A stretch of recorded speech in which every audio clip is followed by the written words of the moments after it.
Ya, malam ini kita sekarang sedang berada di Jabal Uhud bersama saya Pak Metoa Tuan Haji Azmi.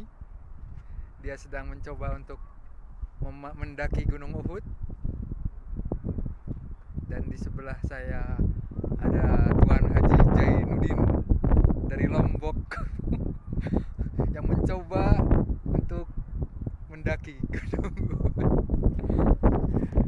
Gunung Uhud adalah gunung yang bersejarah, di mana di sini terdapat adalah makam syuhada radhiyallahu anhum ajma'in.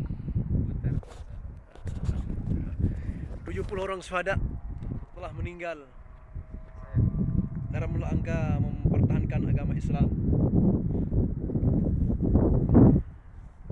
Antara lain yang terkenal adalah Sayyidina Hamzah bin Abdul Muttalib.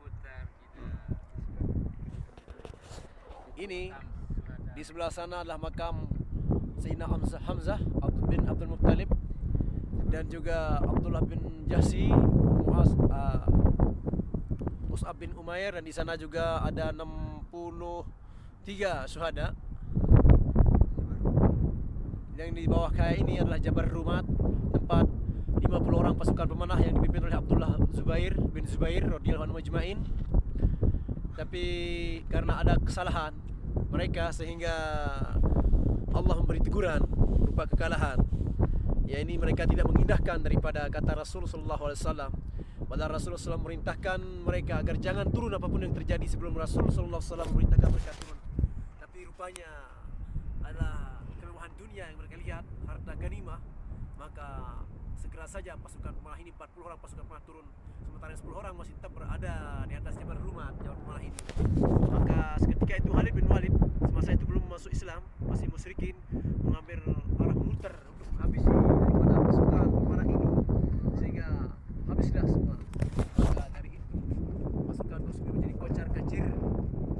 Maka segera saja Mus'ab bin Umair al-Abdari radhiyallahu anhu, dia yang memegang bendera membela mati-matian, maka dia dibunuh oleh Ibnu Qaymiyah. Setelah membunuh Mus'ab bin Umair, Ibnu Qaymiyah berteriak, Muhammad telah mati, Muhammad telah mati. Maka otomatis serangan daripada kaum musyrikin menggedor, begitu juga kaum muslimin melemah. Akhirnya saudara-saudara sekalian, setelah itu Rasulullah menyelinap di balik-balik pasukan musuh. Maka dia berteriak, wahai hamba Allah. Dia yakin Rasulullah sallallahu alaihi wasallam yang pertama kali akan mendengar suaranya adalah kaum musyrikin kufar dari Mekah. Maka segera saja pasukan kaum musyrikin datang menyerbu daripada Rasulullah sallallahu alaihi wasallam. Maka Rasulullah sallallahu alaihi wasallam yang didampingi oleh Sa'ad bin Abi Waqqas radhiyallahu anhu, yaitu seorang jenderal Islam yang terkenal. Ya, berdatanganlah para sahabat, antara lain Umar Al-Faruq, Umar bin Khattab yang digelar Al-Faruq, juga Ali bin Abi Thalib, Malik bin Sinan, dan Sa'ad bin Abi Waqqas. 9 orang daripada pasukan langsung membela mati-matian Rasulullah SAW. Ali bin Abi Thalib radhiyallahu anhu, mereka mempertahankan. Pada hari itulah hari yang paling genting bagi Rasulullah SAW. Dan akhirnya sedikit demi sedikit mereka mundur daripada pasukan, sehingga pasukan musuh tak berani mengejar mereka. Akhirnya apa yang terjadi, rahimakumullah, dengan izin Allah, ketentuan Allah juga yang berlaku. Maka pasukan kaum muslimin dalam perang Uhud meninggal dunia. 70 orang syuhada meninggal dunia dalam mempertahankan agama Islam, dalam membela daripada kalimat bukan daripada la ilaha illallah, bukan daripada kalimat Allah Subhanahu wa taala. Dan ini di tempat terpisahnya ada 2 makam. Yang di sini tempatnya ada 3 orang katanya di sini dimakamkan di sini, yaitu antara lain Hamzah bin Abdul Muttalib, Abdullah bin Jahsi, dan satu lagi Mus'ab bin Umair. Sedangkan di sebelah sana itu agak jauh di sana, di bawah gunung itu dimakamkan 63 orang sahabat. Dan juga di sini terdapat ada seorang sahabat pengantin baru yang bernama Hanzalah. Begitu dia waktu itu Sayyidina Hanzalah tidak dapat mengikuti daripada perangan Uhud dari awalnya karena dia pengantin baru.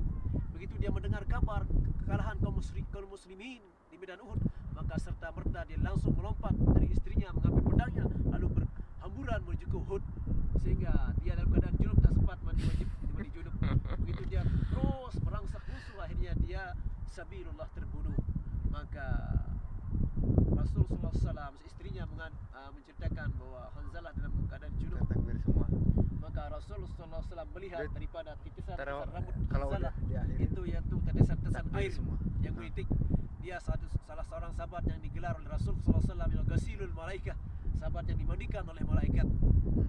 Katanya Rasulullah SAW itu dia lihat, itu seorang sahabat, dia lihat dari tetesan-tetesan dari rambutnya Sina Hanzalah terlihat tetesan-tetesan air bekas dimandikan oleh malaikat. Katanya dia dimandikan di sana di atas awan. Masya Allah, tabarakallah. Itulah kemuliaannya. Dan juga di sini terdapat makam Amr ibn Jamuh, seorang yang kakinya pincang. Sebenarnya dia tidak diizinkan oleh Rasulullah SAW pergi perang, tapi dia nekat meminta dan terus meminta kepada Rasulullah. Akhirnya dia diizinkan. Dia sebenarnya punya uzur, yaitu ketimpangan kakinya, tapi karena kepingin dia mati syahid, akhirnya dia terus minta pada Rasul, maka dia izinkan. Maka diikuti oleh anaknya serta merta semuanya diakhirin kurang sedikit memorinya. Diakhirin. Nah inilah sekilas kisah yang kurang lebihnya kalau ada benarnya datang dari Allah Subhanahu wa taala, tapi kalau ada kesalahan yang saya ucapkan, ini adalah sebenarnya sesungguhnya datang dari kebodohan saya pribadi dan daripada godaan syaitan laknatullah alaih. Mudah-mudahan tipis kisah ini membuat dapat kita renungkan, dapat kita amalkan, kita ambil pelajaran bagaimana gigihnya para sahabat serta Rasulullah SAW memperjuangkan agama.